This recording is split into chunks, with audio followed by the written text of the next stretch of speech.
तो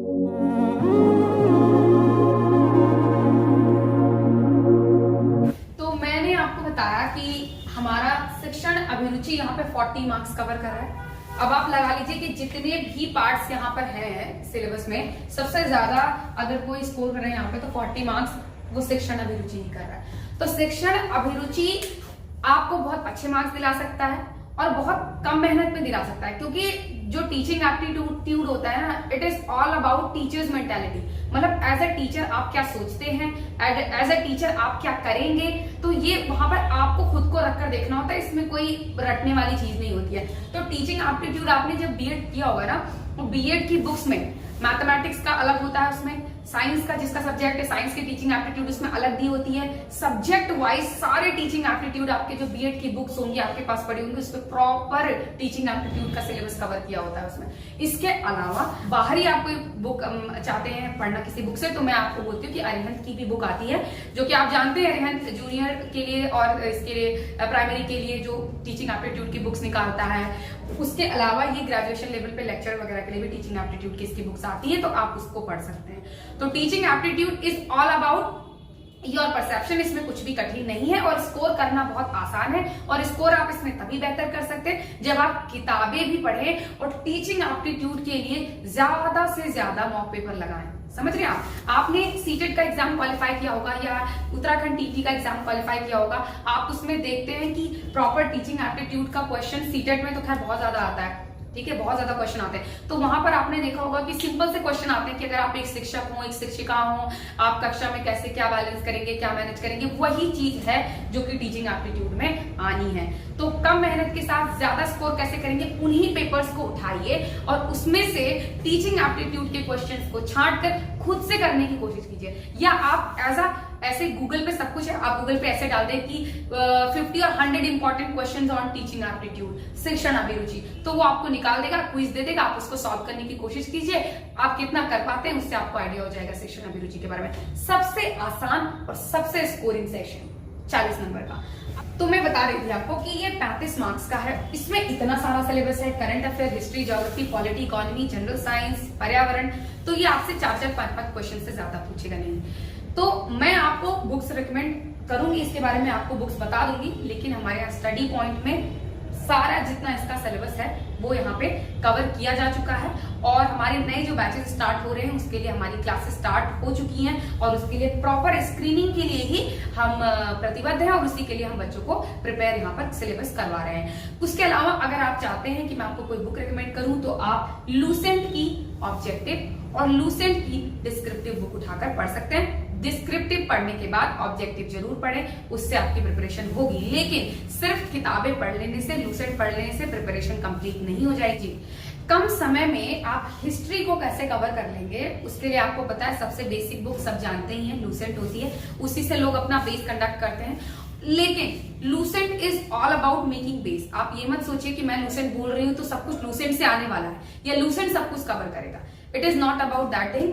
लूसेंट आपका एक बेस प्रिपेयर करेगा, उसके अलावा स्टडी मटेरियल, क्लास नोट्स, उसके अलावा डिफरेंट बुक्स हैं जिनको आप रेकमेंड कर सकते हो। लाइक मैं बोलती हूँ कि इसके अलावा लूसेंट के अलावा आप किरण पब्लिकेशन की भी हिस्ट्री की बुक्स पढ़ सकते हैं, लेकिन आप किसी एक बुक पर खुद को सीमित ना रखें, क्योंकि मैं कोई बुक रिकमेंड करती हूँ और उससे सारे क्वेश्चन पूछे जाएंगे ऐसा जरूरी नहीं। जैसा मैंने आपको बताया एज अ बुक जो मैंने रेकमेंड किया आपको सामान्य अध्ययन वाले पोर्शन के लिए, वो मैंने आपको लूसेंट बोली। किसके लिए?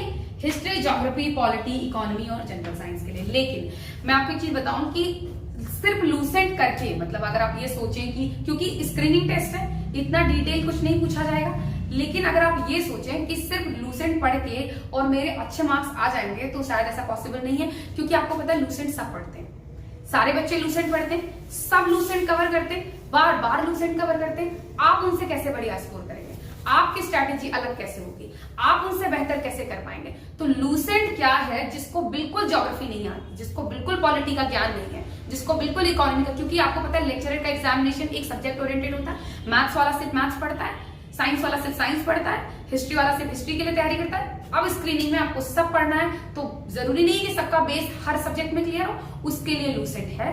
लेकिन अगर आप भीड़ से अलग हटकर और अच्छा परफॉर्म करना चाहते हैं और अच्छे मार्क्स गेन करना चाहते हैं, उसके लिए इसके अलावा भी बहुत सारी किताबें हैं। जैसे आपकी किरण पब्लिकेशन की किताब है, आप उससे पढ़ सकते हैं। प्लस आपको पीडीएफ फॉर्मेट मिल जाता है, एनसीईआरटी के निचोड़ जो होते हैं सब्जेक्ट वाइज, आपको इंपॉर्टेंट चैप्टर वाइज आपको निचोड़ मिल जाते हैं, आप वहां से कर सकते हैं। इसके अलावा हमारे यहाँ के स्टडी मटेरियल, जो हमारे यहाँ के क्लास नोट्स हैं, वो इतने इफेक्टिव हैं, जो बाकी बच्चों के लिए भी बहुत इफेक्टिव हुए हैं। तो हमारे लिए मैं जहां तक रिकमेंड करूंगी कि हमारे क्लास नोट्स काफी होते हैं इस तरह के प्रिलिमिनरी एग्जामिनेशन की प्रिपरेशन के लिए।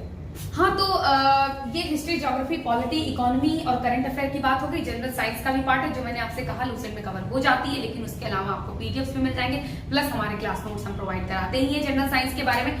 तो जनरल साइंस उन बच्चों के लिए जिनका साइंस नहीं रहा है स्ट्रीम, जिनको ये कठिन लगती है, तो कुछ सिलेक्टेड चैप्टर जो कि बायोलॉजी से ज्यादा क्वेश्चन पूछे जाते हैं, केमिस्ट्री से ज्यादा पूछे जाते हैं। तो ये नहीं कि आप अगर फिजिक्स में 15-16 चैप्टर लूसेंट में दिए हुए तो आप सब पढ़ रहे हैं। आप क्या करें, सिलेक्टेड चैप्टर उठाएं जिनसे ज्यादातर क्वेश्चन पूछे जाते हैं हर एग्जामिनेशन में। जनरल साइंस मतलब सामान्य विज्ञान।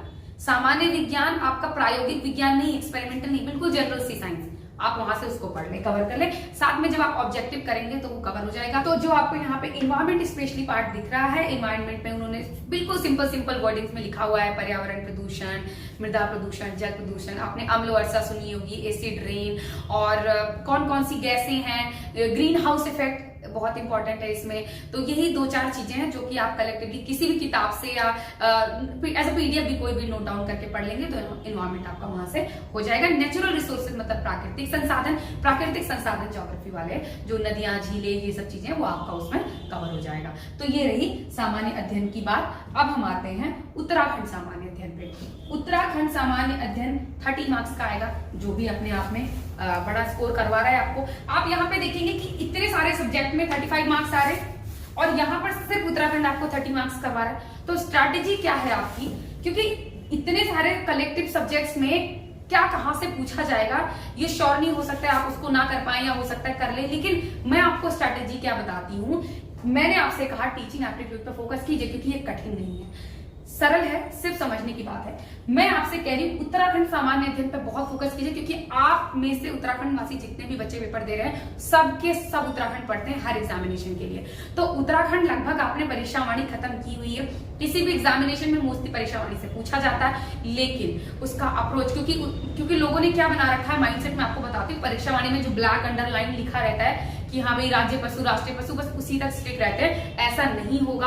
क्वेश्चन चेंज भी होके आता है, तब आप कहते हो परीक्षावाणी से नहीं आया, कहीं से नहीं आया। तो यहाँ पर उत्तराखंड कई बार हमारी खत्म करवाई जा चुकी है, और सिर्फ परीक्षावाणी से नहीं, बल्कि परीक्षावाणी के अलावा अजय रावत, इसके अलावा उत्तराखंड की कितनी किताबें हैं उनसे हमने प्रॉपर कंप्लीट सिलेबस कवर करवाया हुआ है, प्रिसाइज और कंसाइज वे में, जो कि ग्रुप सी और इस तरह के एग्जामिनेशन के लिए प्रिपरेशन के लिए जिसकी जरूरत होती है। तो हमारे जो नोट्स है, हमें पता है वो इतने इफेक्टिव है कि आपको यहां से 30 मार्क्स स्कोर करवा देंगे। नेक्स्ट आते हैं हम अपने सामान्य बुद्धि परीक्षण में। अब ये हर उस स्टूडेंट के लिए जो कि साइंस बैकग्राउंड का नहीं है, उसके लिए ये चीजें दिक्कत करती है। जिसने मैथमेटिक्स 8th या 10th में छोड़ दी थी, तो उनके लिए प्रॉब्लमेटिक है। लेकिन आप इस चीज को ना भूलें कि ये 25 मार्क्स स्कोर करवा रहा है। अगर आप सोचें कि इस सेक्शन को इग्नोर करके बाकियों में कवर हो जाएगा, तो जरूरी ऐसा संभव नहीं हो सकता है। बाकी सेक्शन ऊपर नीचे थोड़ा टफ आ जाए। तो सामान्य बुद्धि परीक्षण में रीजनिंग, मैं कहती हूँ अगर मैथ्स आपको बिल्कुल नहीं आती तो एटलीस्ट इतना इजी, तो इतना तो वो देते हैं कि एटलीस्ट आप 10% या 20% मैथ्स तो वहां से कर ले।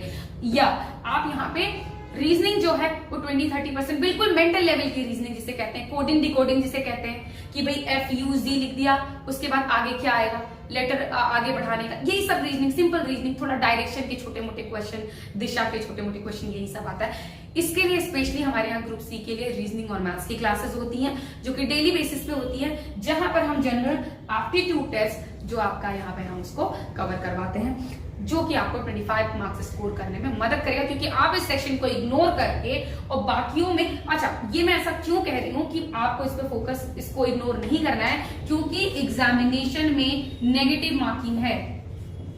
और नेगेटिव मार्किंग आप जान रहे सारा डिस्क्रिप्टिव सब्जेक्ट है। हो सकता है कि वो डिस्क्रिप्टिव सब्जेक्ट में आप उतना अच्छा ना कवर कर पाए एग्जामिनेशन में पहुंचकर, जो कि नेगेटिव ज्यादा हो जाए या कुछ हो जाए, तो आप कैसे उस चीज को मेंटेन, क्योंकि रीजनिंग और मैथ्स का पोर्शन ऐसा होता है कि भाई आंसर निकला तो ही आप वहां पे टिक करेंगे।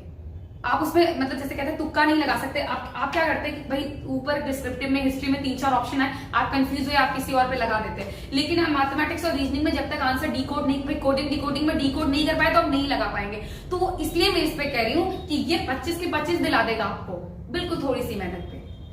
लास्टली मैं बात कर लेती हूँ सामान्य हिंदी की। जैसा मैंने आपको बताया उत्तराखंड की हर परीक्षा में, क्योंकि उत्तराखंड और हिंदी पूछी जाती है, तो लगभग आप लोग हिंदी से रूबरू होते हैं, उसकी प्रिपरेशन करते रहते हैं। तो यहाँ पर स्टडी पॉइंट में हमारे पास टीम है, पूरी फैकल्टी है। तो ये जितना भी मैंने सिलेबस बताया है, ये सारी चीजें, चाहे ये हिस्ट्री, ज्योग्राफी, पॉलिटी, इकोनॉमी हो, चाहे उत्तराखंड का सामान्य ज्ञान हो, चाहे सामान्य हिंदी हो, चाहे सामान्य बुद्धि परीक्षण हो, इनकी हमारे यहाँ पे डेली बेसिस पे क्लासेस होती हैं। सीनियर फैकल्टीज हैं, प्रॉपर क्लास नोट्स प्रोवाइड कराए जाते हैं और आपकी सक्सेस को इंश्योर किया जाता है, चाहे आप किसी भी चीज के लिए प्रिपरेशन कर रहे हो। ये तो रहा कंप्लीट स्ट्रक्चर, एग्जामिनेशन पैटर्न। मैंने आपको कुछ बुक्स रेकमेंड की, मैंने आपको कुछ स्ट्रैटेजीज बताई। इसके अलावा मैं आपकी सक्सेस को इंश्योर करती हूँ कि अगर आप में से जो भी लोग डेली बेसिस पे जो पढ़ाई कर रहे होते हैं, जो प्रिपरेशन कर रहे होते हैं, उसके लिए मॉक टेस्ट देते हैं।